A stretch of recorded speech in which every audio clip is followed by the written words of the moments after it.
Миссис Хиггинс, пожилая женщина, после смерти своего супруга она проживала одна в большом доме. Дети разъехались и навещали ее не так уж часто, поэтому миссис Хиггинс иногда страдала от одиночества.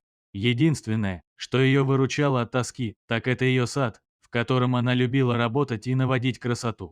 Но однажды все изменилось, когда миссис Хиггинс заметила собаку породы золотистый ретривер, которая просто зашла к ней в сад и спокойно проследовала в дом. Удивленная женщина пошла следом и наткнулась на незнакомую собаку, которая улеглась на коврик в гостиной и уже спала. Миссис Хиггинс не стала будить и выгонять незваную гостью, но хорошенько к ней присмотрелась. Собака была с ошейником, упитанная и чистая.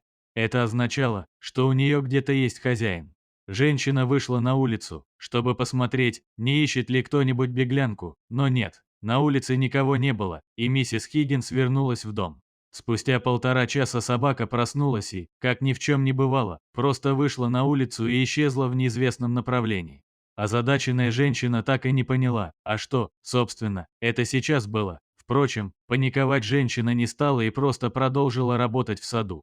Вечером она спокойно легла спать, чтобы утром продолжить работу. Утром миссис Хиггинс также работала на своем участке, как вдруг, мимо нее, все так же невозмутимо проследовала вчерашняя гостья и также спокойно прошла в дом и уснула.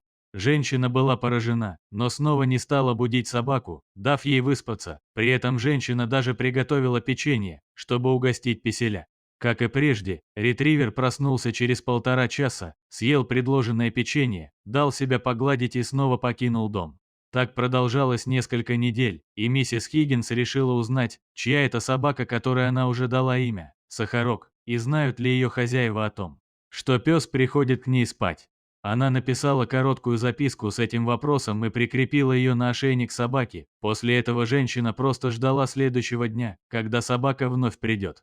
Разумеется, Сахарок снова пришел к ней на следующий день, и на его ошейнике висела записка, которую миссис Хиггинс прочитала. В сообщении говорилось, что у собаки есть хозяева, некая семья Джонсонов, и у них 6 маленьких детей, а двоим еще не исполнилось и 3 лет.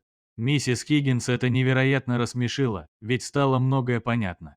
Пес просто приходит отоспаться в тишине и покое, которого в доме с таким количеством детей нет. Миссис Хиггинс написала ответ, в котором дала свое согласие на посещение ее дома. Вдобавок, она уже сама привыкла к компании доброго и ласкового Сахарка, которого постоянно баловала разными угощениями. Спустя несколько дней, сама семья Джонсонов пришла в гости к пожилой женщине и принесла ей подарки, а после все вместе они сели за стол и поужинали. Новости о многодетной семье быстро разошлись по округе, и многие люди небольшого городка стали приходить к Джонсонам, чтобы помочь по дому или посидеть с детьми. Этот ретривер наверняка бы справился с детишками, ведь он смог подружиться с 8 попугаями и хомяком. И семья Джонсонов стали друзьями и частенько приходят друг к другу в гости, и все это благодаря одной собаке, которая просто хотела отдохнуть.